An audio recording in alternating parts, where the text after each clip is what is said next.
Isang mapagpalang araw po sa ating lahat. Welcome po sa aking YouTube channel. At kung nais mong matuto ng lihim na dasal ng Diyos at kung ito ang mga gusto mong topic, huwag mong kalimutang mag-subscribe at i-hit ang notification bell para lagi kang updated sa mga bago nating upload.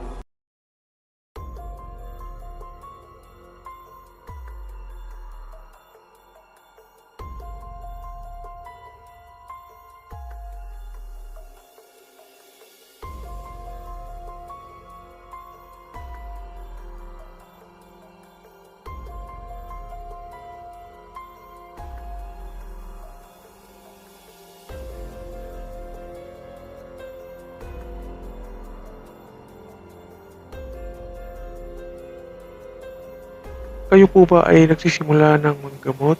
O ikaw ba ay madalas kaingitan o gawa ng masama ng kapwa at madalas nasa panganib ang buhay? O napapansin na ikaw ay takaw aksidente?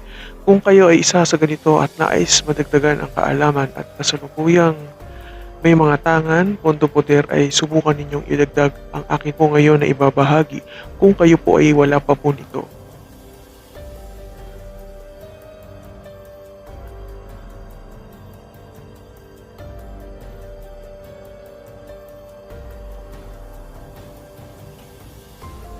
Kadalasan ba ay nakakasalamuha kayo ng may mga karamdaman kagaya ng lagnat, ubo, sipon o pilay? Subukan ninyo po ang orasyon na ito sa pagsisimula. Simulan po sa pagsindi ng kandila at magdasal sa inyong altar ng isang Ama Namin, isang Aba Ginoong Maria, isang sumasampalataya. Ito po ay inyong gagawin tuwing Biyernes at Martes. Pagkatapos pong usalin ang dasal, ay usalin na po ang orasyon na ito. Aram ak Adam Adam. 3 beses po itong uusalin.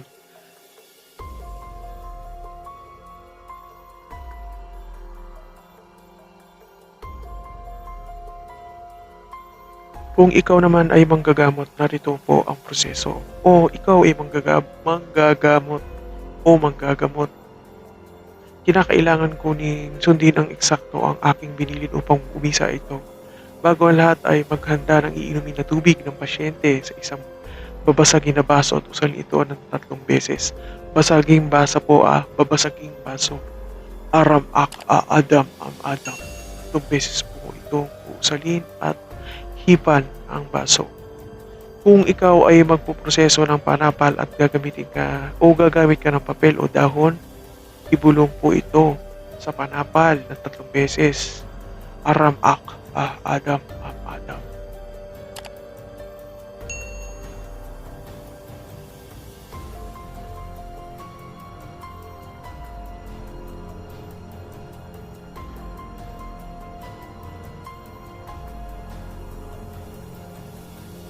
Kung magpapainom ng langis o maghihilot ay bulungan muna ng 3 beses at hipan bago ipainom o ipanghilot ang langis. Ito po ang orasyon, Aram ak Adam Adam. 3 beses po itong uusalin sa langis.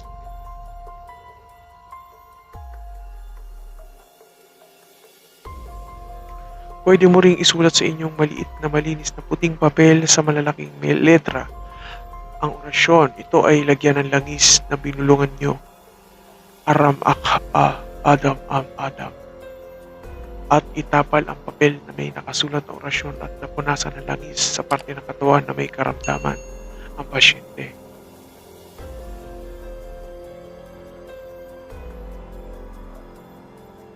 Kapag kayo ay aalis ng bahay, usalin po ito ng 3 beses bago kayo lumabas ng bahay.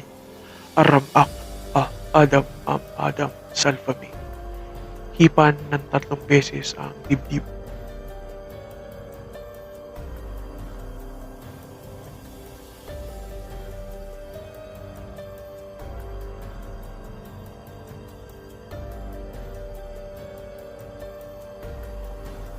Tandaan po na sana kapag kayo ay manggagamot ay huwag po gamitin upang pagkakitaan ito at maningil ng sobra-sobra. Donasyon po lamang sa kagustuhan ng ginamot o mas mainam po na huwag po kayong tumanggap kahit magkano. Lalo na po kung simple lamang ito o simple lang ang sakit.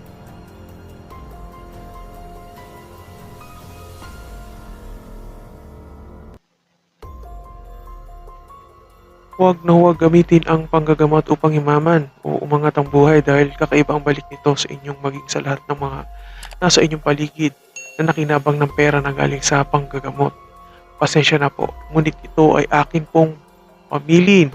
Nasa inyo po kung bukal sa inyong kalooban na hindi sumunod o sumunod.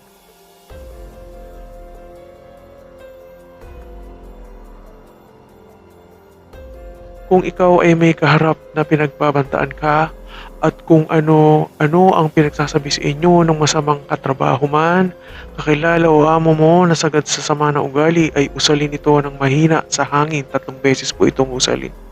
Huwag po pahalata na kayo ay bumibigas ng orasyon sa kanyang harapan. Aram ak a Adam am Adam at iihip sa direksyon ng masamang tao. Mapapansin na may kakaibang ikikilos o tahimik ang taong galit o inis o mainit ang dugo sa inyo dati.